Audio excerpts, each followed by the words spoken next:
and women who dared to dream and to turn out at a time of great peril to themselves and their families. 35 years later, the country is grappling with a new wave of unrest and political activism. The question we have to ask ourselves is, where do we go from here? Do we embrace chaos or a coming together of minds and the country? As a living architect of the events leading to the Saba Saba, I choose a coming together of minds and the country in the interest of the country.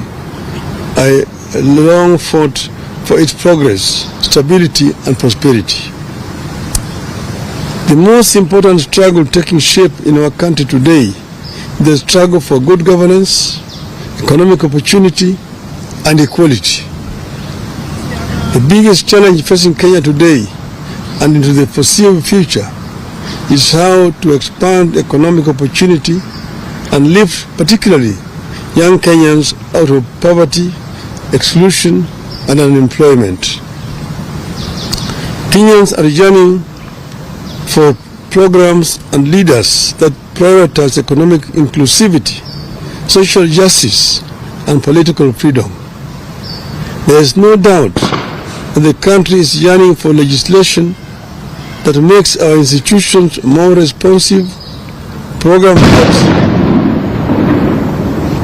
that ensure adequate funding for services that touch wananchi, changes that make our judiciary free, efficient and progressive, measures that make the executive more accountable and efficient. We must end impunity and corruption within our three arms of government. Our leaders must become modest, ethical, humble, and accountable. What is to be done? What is to be done? I propose an inclusive, intergenerational, national conclave to hear our people across all divides and come up with irreducible reforms and changes necessary to take the country forward. I propose that the country urgently returns to the agenda of comprehensive police reforms, focusing on enhancing accountability, transparency, and improving the police-to-people relationship. Your rogue police force that shoots people with impunity. And this is a force that we inherited from the colonialists. It has not been reformed to become a people's defender, a people's servant. I propose that the conclave I envisage comes up with better and sustainable ways for addressing transparency, accountability, and impunity, especially with regard to corruption, and ensuring that leaders are held accountable for their actions. I propose that the forum comes up with a comprehensive and sustainable strategy for addressing youth unemployment and expansion of opportunities for youth in the formal and informal sectors. Such a national conclave must have clear terms of reference and be populated and helmed by the most serious and sober minds in our nation. The proceeds of the national dialogue be subjected to a referendum. I rest my case. Thank you. Long live Kenya. Do you have any questions? We just maybe one or two. Say your name and the video. Thank you. My name is Duncan Member. I work with the ONC. We have touched on issues of urgently looking at police reforms because they have gone back to the old days. Now, what do you say of the interior CS issued shoot to kill order about 2 weeks ago, a day after the June 25th protests? And secondly, you have said that where do we go from here? You have a close arrangement or working formula with the current president. What have you advised him? Because the country appears to be teetering towards its brink of basic, so to speak. So what have you said? What have you advised the president? Because it appears the country is being turned into a police state, or what you can say it is teetering towards a failed state. I've talked for a long time about police reforms.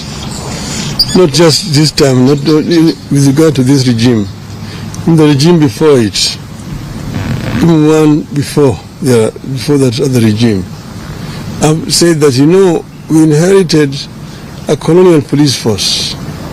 And as you know, the colonial system, colonialism, was meant to rule the natives. It was not a people-friendly government. So what should have happened was to democratize this police force, reform it so that it becomes a service, not a force. It is not enough to just change the words. That is from a force to a service. You must take measures to ensure that it's really a service, not a force. And this has not happened in our country. I've given examples of where it has happened. For example, in Tanzania. And you see a police force which are people friendly and also not trigger happy. About the ministry you're talking about, I said it was totally out of order. And they apologized to me. And they apologized to me and to the people. And he said the day before yesterday that police should handle people with care. So, yeah. Okay. That's fine. Just one. No, Just to say. let's end there. Okay. No, just. Oh, okay, thank you. I just wanted to know and find out. My name is Seto Lali from Citizen TV. Your proposals, as you've put them, are there also the thoughts being shared by the president towards this, and what happens if this particular proposal is not taken into account? Well, I've addressed the nation, and the president is part of the nation. And ask him, it applies to him as much as it applies to the other people. So I'm not partisan in any way. This is a proposal that is coming to me and from my party also, the ODM. This is our stand as a party. Okay. Thank you.